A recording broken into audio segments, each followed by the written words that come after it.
വിവാഹം കഴിയാത്തവരായിട്ട് ഒത്തിരി പേരുണ്ട്. ഒത്തിരി സഹോദരിമാരും അതുപോലെ തന്നെ സഹോദരന്മാരും പുരുഷന്മാരും സ്ത്രീകളൊക്കെ ഒത്തിരി പേര് വിവാഹം കഴിയാതെ ഇങ്ങനെ നിൽക്കുകയാണ്. പലതും നോക്കിയിട്ടും വിവാഹം നടക്കുന്നില്ല. എവിടെ നോക്കിയാലും സ്ത്രീകളാണ്. പക്ഷെ എനിക്കൊരു പെൺകുട്ടിയെ കിട്ടുന്നില്ല എന്നാണ് പലരുടെയും പരാതി. അതിന്റെ ഭാഗമായിട്ട് നമ്മൾ എന്താ ചെയ്യേണ്ടത്?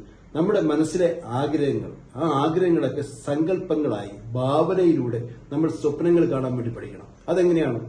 നമ്മളിപ്പോൾ നോക്കൂ, രാത്രിയാവുമ്പോൾ വൈകുന്നേരമാകുമ്പോൾ നമ്മുടെ ജോലിസ്ഥലം കഴിഞ്ഞ് നമ്മുടെ മറ്റു കാര്യങ്ങളെല്ലാം കഴിഞ്ഞതിന് ശേഷം വീട്ടിലെത്തുന്നു. വീട്ടിലെ റൂമിനകത്ത് നമ്മൾ എത്തുകയാണ്. അപ്പോഴാണ് നമ്മൾ ശരിക്കും ശരീരത്തിന് ഒരു റിലാക്സ് ചെയ്യുന്ന ഒരു സമയം നമുക്ക് കിട്ടുന്നത്. ആ സമയത്ത് നിങ്ങൾ ശരിക്കും മറ്റ് ചിന്തകളൊക്കെ മാറ്റിവെച്ച് മറ്റു ഒരു ശബ്ദങ്ങളും നിങ്ങളുടെ ചെവിയിൽ കേൾക്കാൻ പാടില്ല. നിങ്ങൾ ശ്രദ്ധിക്കുക. ശരിക്കും നല്ല രീതിയിൽ ഇമേജിങ് ചെയ്യുവാനായിട്ട് നിങ്ങളുടെ സ്വപ്നങ്ങളെ യാഥാർത്ഥ്യമാക്കുവാൻ വേണ്ടിയിട്ട് നിങ്ങൾ ഒരു പെൺകുട്ടിയെ, ഇഷ്ടപ്പെടുന്ന ഒരു പെൺകുട്ടി, ഇല്ലെങ്കിൽ എവിടെയെങ്കിലും വെച്ചിട്ടുള്ള ഒരു പെൺകുട്ടിയെ കാണുവാൻ വേണ്ടിയിട്ട് അവരുടെ വീട്ടിൽ വിവാഹ ആലോചനയുമായിട്ട് ചെല്ലുന്നു.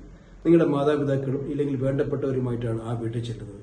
ആ വീട്ടിൽ ചെല്ലുമ്പോൾ അവർ നിങ്ങളെ സ്വീകരിക്കുന്നു. അവർ പെൺകുട്ടി വരുന്നു, പെൺകുട്ടി ചായ കൊണ്ട് തരുന്നു. ഇല്ലെങ്കിൽ ആ സമയത്ത് തന്നെ പെൺകുട്ടി അതുപോലെ തന്നെ ഈ പുരുഷനും തമ്മിൽ കാണുകയും അവരുടെ ഒരു ചെറു പുഞ്ചിരിയിലൂടെ അവരുടെ ഇഷ്ടം പങ്കുവെക്കുകയും ചെയ്യുന്നു.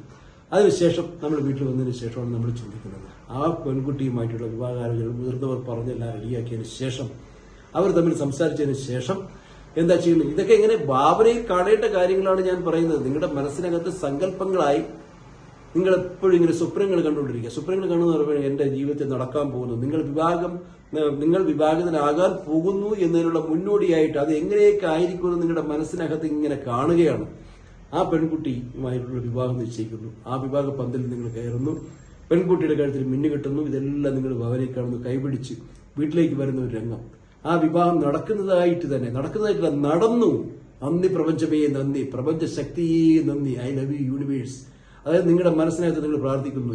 ഈ പ്രപഞ്ചത്തിനോട്, പ്രകൃതിയോട് നിങ്ങൾ പ്രാർത്ഥിക്കുകയാണ്. ഇത് നടന്നതിന് നന്ദി. അപ്പൊ നടന്നു എന്ന് ചിന്തിക്കുക. എന്റെ വിവാഹം നടക്കണമേ എന്നല്ല പറയേണ്ടത്.